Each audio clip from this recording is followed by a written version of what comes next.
the counter-attack isn't any mark for the younger. Yeah. The collective counter-attack isn't, but the high tempo is really common in younger handballs in Norway. So I think we need to like slow down the tempo a little more to be more aware of the options of the game, like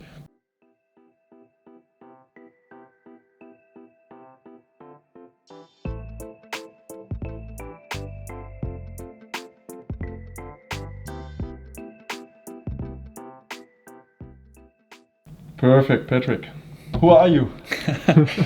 I'm Patrick. I'm 29 years old. Been living of handball in 5 years now. From Oslo, or nearby Oslo, just 10 minutes outside Oslo. I was a player in my younger days. Had to retire because of a shoulder injury. I was really frustrated as a player because I felt I saw many solutions that my coaches didn't. So when I retired, I actually felt that I had spent so much on handball that it's useless now to just quit. I need to like do more with handball. So I decided to go all in on the coaching or the leader way of being a handball person. And that's me. Okay, and where are we right now? We're in Norwegian Arena. It's a small place in Oslo where we have been we had a training with Otto Treider. In Norwegian it's called videregående skole. I don't know if it's high school in English or something, but like 16, 17 and 18 years old children playing handball. Okay, and what is your job at the school? I'm a handball coach at the school.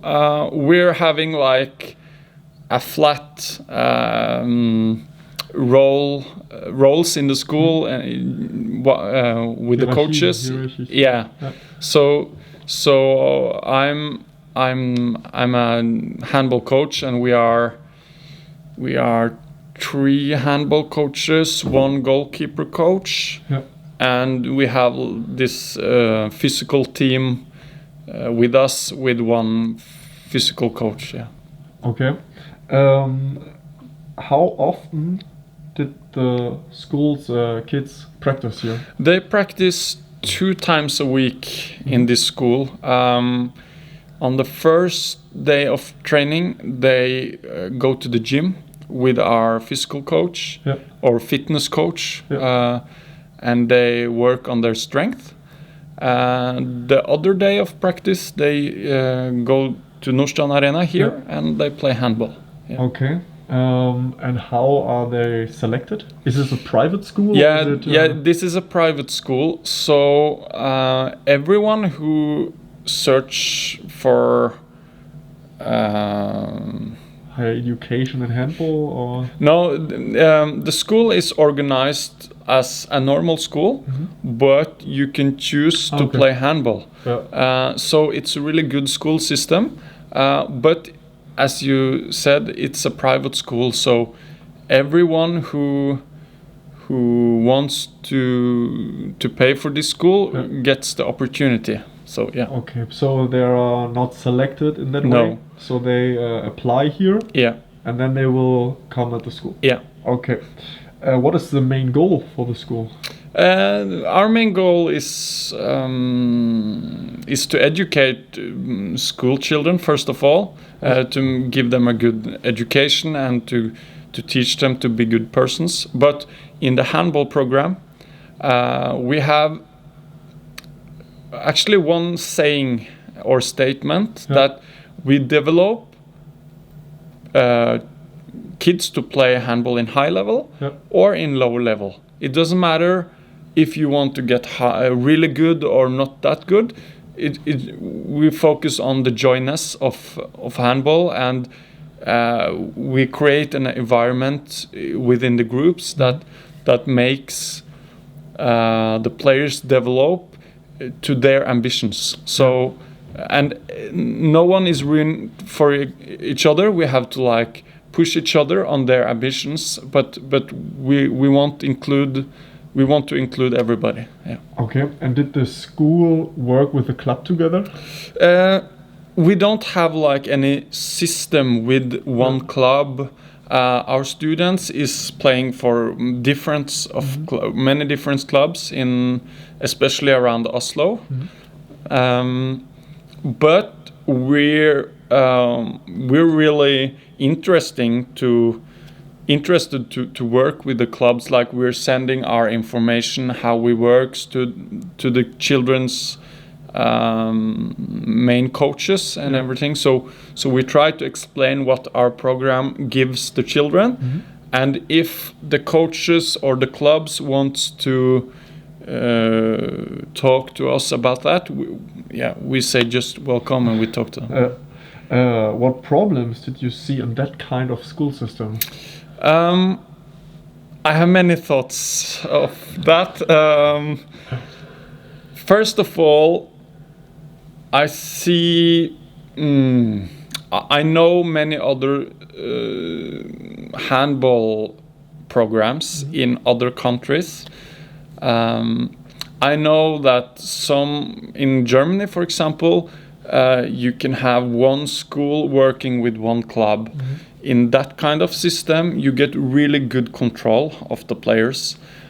In our system, where the players are playing in many different clubs, we are not able to control everything about them. So I think that's a weakness of the model, because if the school and the coach are not working professionally together, it's more difficult to get rid of injuries and some things like that. On the other hand, if the coaches of the children knows how we work and really includes that into their practice in their club, it wouldn't be any problem. So it depends on the coaches and how we develop this program to the clubs. Okay. Now let's go talk about the Norwegian handball philosophy. What did you like the most about the Norwegian handball? I like the results of our women's team. The last 20 years, it's been one of the best team in the world. The last 10 years or 5, 6, 8 years, the men's team been really good. I heard Nikola Karabatic said sometime that Norwegian are crazy shooters. So especially in the men's side, we have this saying that we could shoot the goal, we could shoot from the midfield if we want, but our considerations and choices are not that good. But I think it had been really, really much better the last 8 years, especially because of this young generation who Christian Berge is working with on the national team. And you see the results. It's getting even better on the highest level. So, but I don't have any clear sentence to sum up the Norwegian handball philosophy. I don't see any big philosophy in Norway, actually. The one thing I know that we are really good on strength training. We are always making our players really powerful and strong. That's a common thing in Norway. Okay. Just one question with these positive things. Yeah. Did you not think that they have a really good fast break philosophy? I think the Norwegian men and women's team are known to their fast breaks in international, but I don't think that this kind of profile suits the younger or the rest of the country, because there's so many coincidences in Norwegian handball that one coach wants that kind of playing and another coach wants another way of playing, but on the national teams, they are one of the best in attacking, like counter-attacking. But it doesn't reflect everything. No. Okay. And what do you think have a lot of potential for the Norwegian handball philosophy? Yeah. I think there's ups and downs with the Norwegian sports model. Actually, the Norwegian sports model is really nice, including many people. I think that the Norwegian sports model also wants, or you can develop a kind of control of this system. It's just up to each club and each system. So I think I like the Norwegian sports model really good because it's so flexible. You can create your own ways to develop a club or a project or something. But I think in general we need more. We need even more people with passion for handball, who wants to live of handball, who wants to develop the sport. We need more passion. I think it's we just have some people doing that, and those people usually working in elite. We need more on the youngsters. So yeah. Okay. And on the game philosophy, what will you think have there a lot of potential? What kind of game? No, of the game. Yeah. So especially just of the game. Yeah. For my experience, here I'm now for 2 weeks. Yeah. I saw less contacts. Yeah. Less one-on-one situations. Yeah. So maybe that kind of. Yeah. Yeah. Okay. I think the game potential, especially with the younger players. Now maybe I say I never talk about handball in English, so I just need to concentrate my words. Of course, and this is. But this is. I told you that the counter-attack isn't any mark for the younger. Yeah. The collective counter-attack isn't, but the high tempo is really common in younger handballs in Norway. So I think we need to slow down the tempo a little more to be more aware of the options of the game, making 3 against 2 situation to consider which is the right choose, the alternative to choose. And I think that's the most game potential when we are younger, because there are many coaches, in my opinion, who just rush them into tempo all the time. That does not work on the collective, but every player is just running and shooting, and we need more reflective players, I think. Okay. Yeah, this is a good potential to have. What did you think is the most important, or get the most time in practice? Which position? I can use Treider as an example. It depends if you're in clubs or on school, because in school trainings we are very clear to like lower the intensity, because we want the clubs to control the intensity. So we want low intensity practices in Treider. That's first of all one thing is really important. When it comes to positions, it's usual that the wingers get that we coaches forget the wingers, and we also forget the goalkeepers. It's a usual problem, and also in clubs. So we need more goalkeeper coaches, and we need to develop our way of coaching a team, including wingers in the exercises.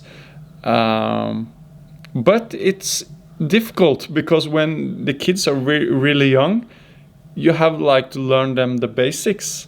And I know that colleagues of me maybe not agree with me now, but I think it's, to use an example, to make a pass to the wing, you need to learn a pass first.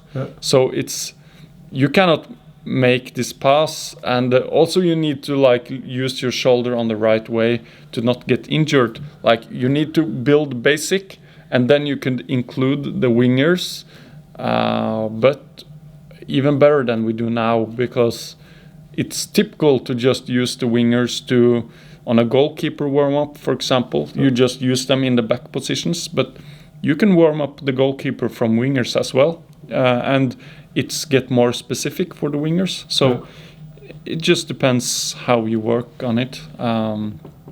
But goalkeeper coaches and more dynamic exercises that includes every positions. It's important. Okay. For that, with my experience, it's funny that you say the wingers needs more time.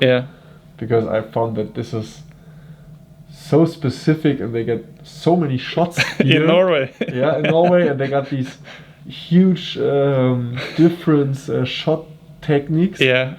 Because they shoot 30, 40, 50 times in the practice, and I saw a lot of right now. But just to be clear, you've been to 2 schools in Norway now, and you're watching very individual systems of coaching. So exactly, this could be a point. If you go to a younger team in Norway, you don't see that. This is so it's a bit of coincidence that you see this kind of trend, or you understand. This is a good point. Definitely. Next question. For how long are you a coach, and how was your education? As I answered the first question, I became a coach when I was 24 years old. Now I'm 29, so I've been coach for 5 years. I retired from my playing career.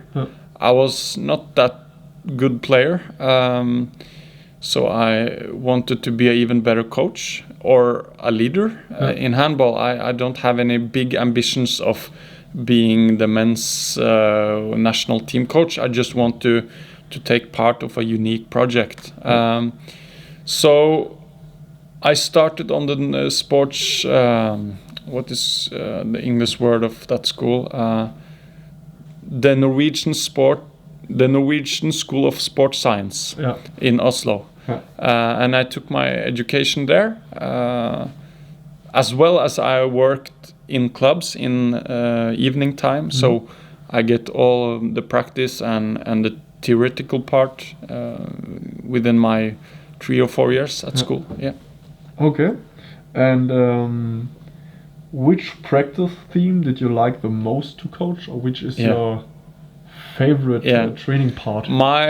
As a coach, my philosophy is to like educate thinkers. Like good thinkers make the best choices.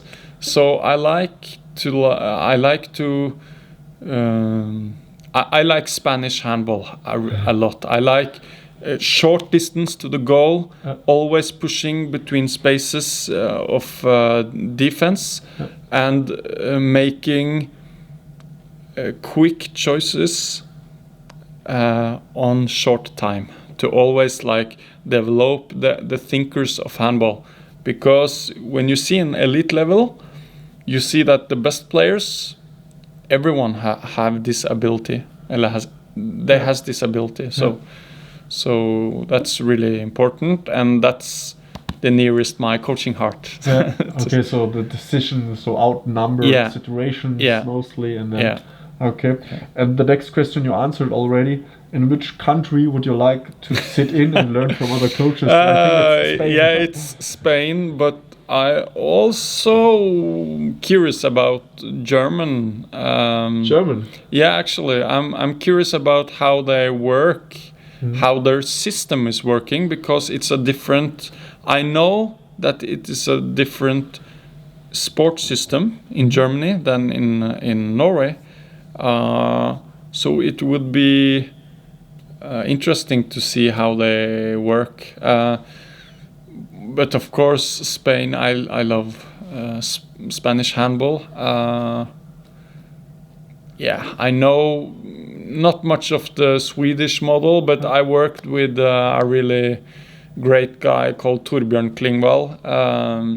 He is really involved in developing the Swedish education program, so I know how they work, and that's interesting. But for me, Spanish handball is the most thinking handball. So it's inspiring watching the Spanish national team and Barcelona and Spanish team. Okay. In general, Okay. Then thank you very much, Patrick. And I can answer all the the questions about Germany after the interview. Okay. Wish you good luck. Thank you. Then we see us. Thank you.